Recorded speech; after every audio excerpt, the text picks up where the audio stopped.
Welcome back. Today we're going to be feeding some of the people from my liturgy board. And we're going to be doing a couple dishes. We have some fall vegetables, the chicken, and vodka sauce. I hope you enjoy this. So if you do, please like, subscribe, and share this video with other people because you're in the kitchen with Padre.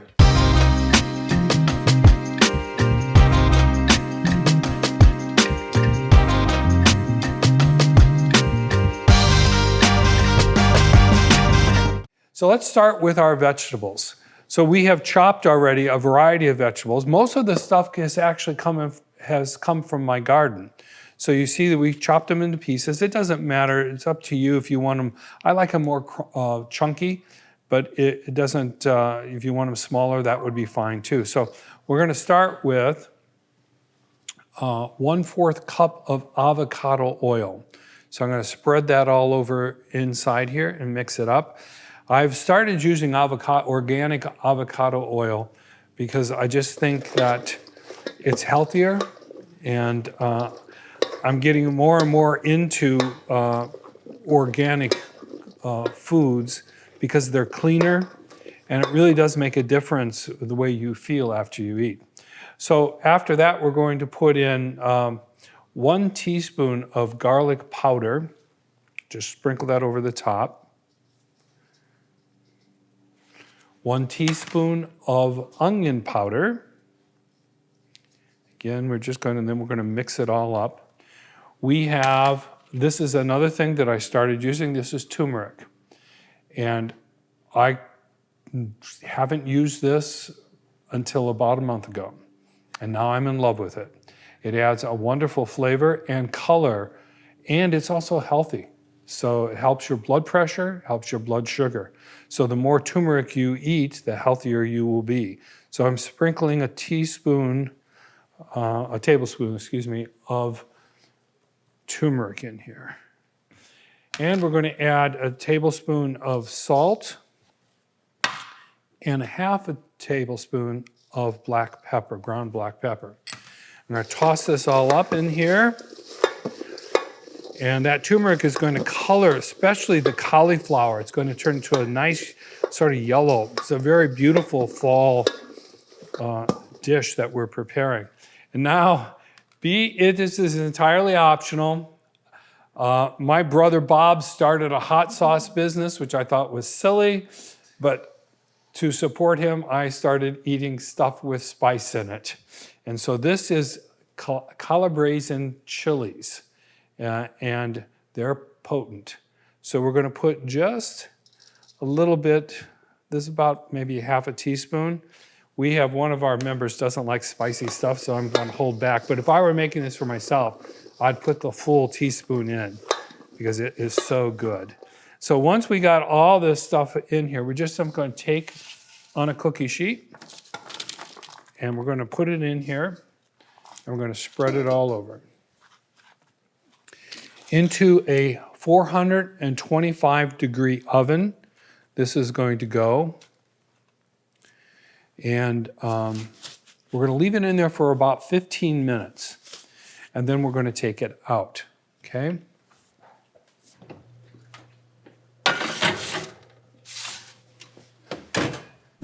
Now, I have prepared the chicken ahead of time. It's exactly the same with one addition. We added a cup of wine. This has been marinating for about an hour. Actually, I have left this for even a couple days. The longer, it sort of like macerates the chicken breast. And so what I do with my chicken breast, as you know, because we've done this on other shows, I take a whole chicken breast and I cut the tail off and then I slice it. So I end up with 3 pieces. I also put in this chicken tenders, which we won't use today, but I want you to know you could use chicken tenders. But if you do, the timing of all this. So we're going to take those vegetables out and we're going to place the chicken breast on the vegetables and stick it back in for another 20-25 minutes to cook. Chicken tenders won't take that long. So if you use chicken tenders for this, you just have to adjust the time. What we want before we serve any chicken, it's got to be between 160 and 165 degrees to eat chicken, okay? So all these ingredients have gone into this, and when when the vegetable tray comes out, we'll come back and we'll place this, put it back in the oven. Look how beautiful this came out, how the turmeric has colored everything. Now we're going to take these chicken breasts that we cut and we're going to place them on top of the vegetables. And they're pretty much all the same size, so they're going to cook evenly. And the juices from the chicken is going to flavor the vegetable, and the steam from the vegetable is going to flavor the chicken. And again, if you choose to use chicken tenders, you're going to have to adjust the timeline. I'm going to put this back in the oven for another 20 minutes or until the chicken reaches 160 degrees. This marinade, the longer you leave in the marinade, the more tender the chicken's going to be. Okay, I'm going to put this back in the oven for another 20, 25 minutes. So now we're going to do our vodka sauce. Now, let me tell you a story about vodka sauce. I don't drink. I may have an occasional glass of wine, but I'm not a alcohol type person, never was. So when it came to vodka sauce, it was to me like, why? I mean, number one, vodka doesn't have any flavor whatsoever. I use vodka in my pie crust recipe because the vodka inhibits the formation of gluten. But once it bakes, it cooks off the alcohol. But in pasta, I just couldn't understand it. And then this wonderful young priest moved into the rectory, Father Declan, and I noticed he was bringing in jars, like, grocery store jars of pasta sauce, vodka sauce. And I was like, first a little offended, because like, Declan, why are you bringing this in? I'll make sauce for you. And he said, I don't want to trouble you. I says, no. He says, you make vodka sauce. I said, no, why would you drink vodka? Why would you use vodka sauce? It's like, and he says, no, I really like it. I really like it. So here's what food is about with me. When you care for somebody, as I do for Father Declan, then I'm not a touchy, warm, cuddly type character, just not. So what I do is I show my care and my affection and my love for people by cooking. I'll do things. So begrudgingly, I did the research on vodka sauce and found out there was a reason that we put the vodka in. It is such a minuscule amount of vodka. It's like a quarter cup of vodka. The reason that somehow, I don't know all the technical language, but there's a chemical in the vodka sauce that interacts with a chemical in the tomato, and it causes this taste of the tomato to brighten up. And it really does make a difference. And so I made this for Father Declan the other day, and we have on Wednesdays, because again, how do you show your affection? We have priests come in on Wednesdays, and I cook for them. Sometimes the bishop even joins us.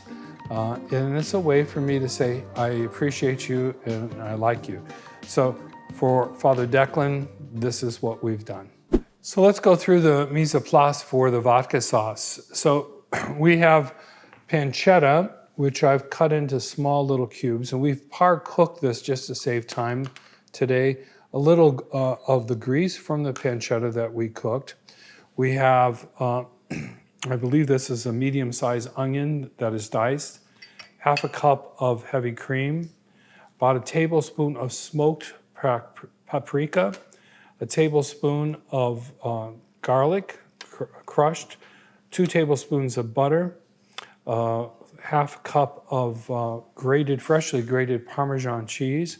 Again, this Calabrian pepper here, which we're probably going to substitute out that dry pepper for the paste. The recipe, I think, calls for the paste. And we have a can of regular tomato paste here. Then we have 1/4 cup of vodka and 1/4 cup of white wine, okay? So let's get busy with this. We're going to put the pancetta back in. First, I'm going to take a little bit of, this looks like maybe a teaspoon. And on this recipe, you want to stay on medium heat the whole time.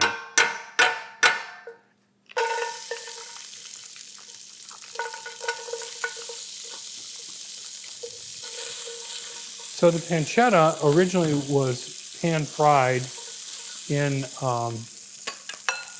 with a little fresh a sprig of fresh rosemary. And again, we want to just heat this up, and we're going to remove it from the pan, put it back in this container. Just wanted to show you how you just saute it up. This goes on top of the pasta when you're serving it, so it adds a little crunch, but we're going to leave the reserved oil inside here, the grease, because that helps flavor the dish. Into the pan, after you've removed your pancetta, you still have a little oil there. You want to take your onion, again on medium heat. You don't want to get a really high heat on this. We're going to saute these onions until they become translucent. Once your onions start to get translucent, you don't want to in any way burn these onions.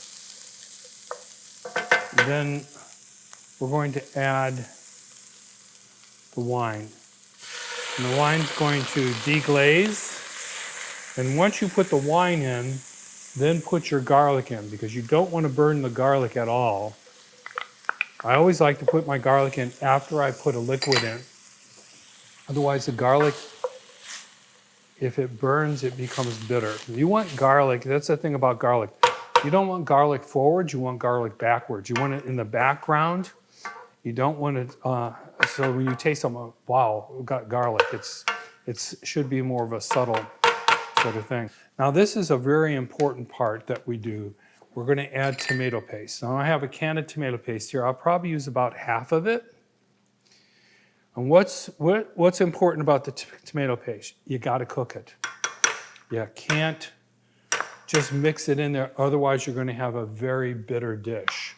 So we're going to cook this, again on medium heat, and this is going to take about 4 or 5 minutes.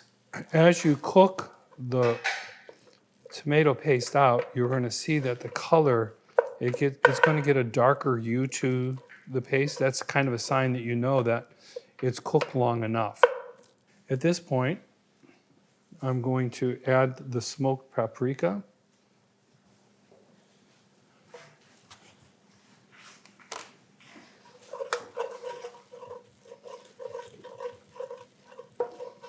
So I'm also going to add, this is Calabrian chili paste. Now we had the Calabrian chili peppers that we used for the chicken, but for this dish I like to use and this is hot stuff.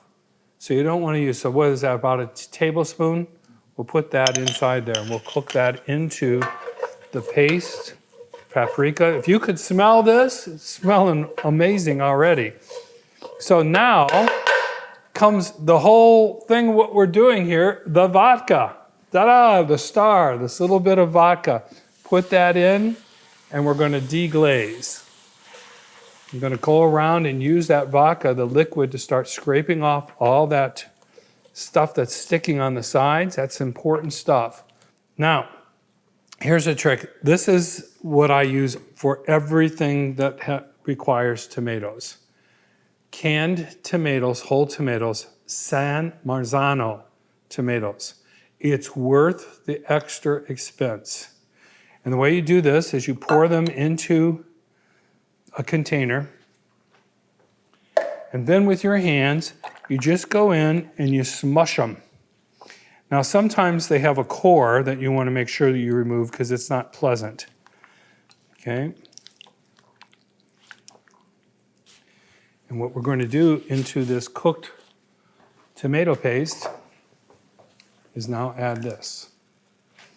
Some recipes don't have the extra sauce in it, but I just think this mellows out. It gives you the richness of the tomato, but it mellows out the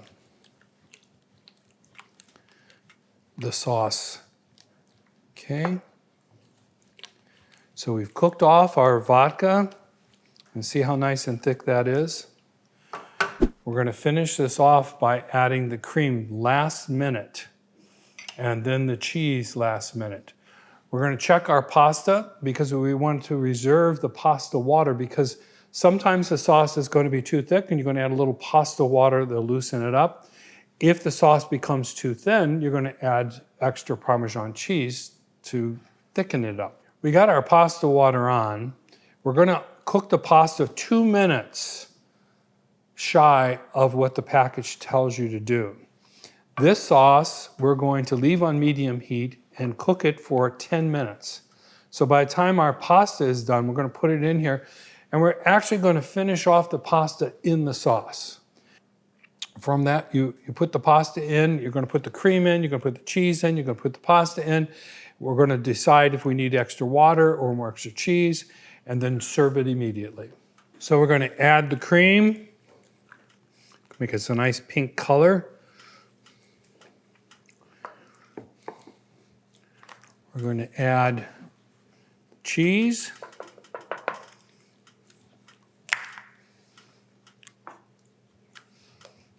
Look how beautiful that is.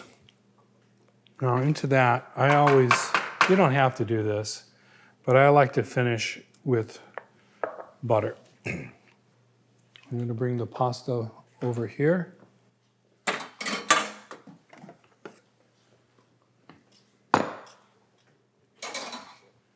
And I'm going to take it out of the water, put it in the pasta.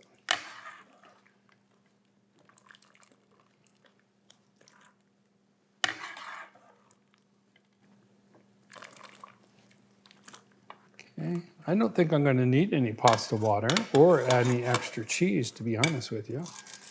This has really come out nice. And now we're going to mix this together. Oops. Doesn't that look nice? And you know, you're going to leave this in here for about a couple minutes.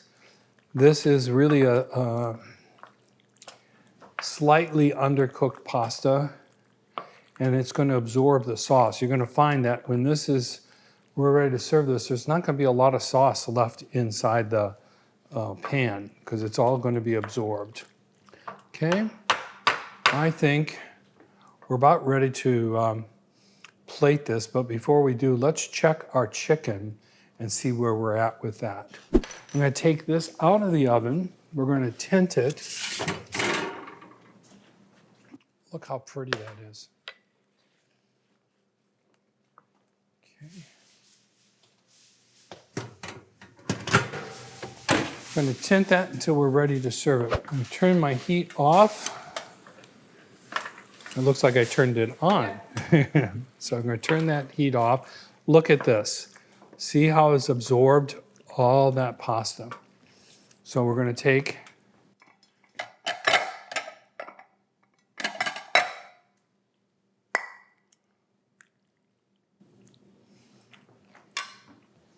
and what I'm going to do is I'm going to take some of this pancetta and put it over the top. I'm going to take some cheese and dress it. Okay. And then I'm going to take some basil that's been finely chopped, and I'm going to up on high, just kind of float it around. Isn't that a pretty dish? Cheers to our Cheers! And manja. Manja is right. Eat. And side across of lesser sauce. Okay. This looks amazing. Well, let's see if it is. Very good. I love the al dente. It's a treat. Thank you. So these are members of our liturgy board that every week work to make the Sunday experience so exceptional here at St. John the Evangelist. So it's only proper that they are fed by their priest. This is out of this world. Oh, I love it. Excellent. Excellent. Vodka sauce is one of my favorites. Is it really? It is. So how long has vodka sauce been popular? Well, actually, vodka sauce is not an Italian dish. It's an American Italian dish. It was created by a chef in New York, in a restaurant, and it became so popular that some of the restaurants in Italy have actually picked it up. But I'm the only non-Italian at the table. Well, again, this is an American Italian. So I hope you've enjoyed this episode of In the Kitchen with Padre. Again, if you like this, please like, share, and subscribe. We'd like to bring you more content of this type. God bless you. Have a wonderful day.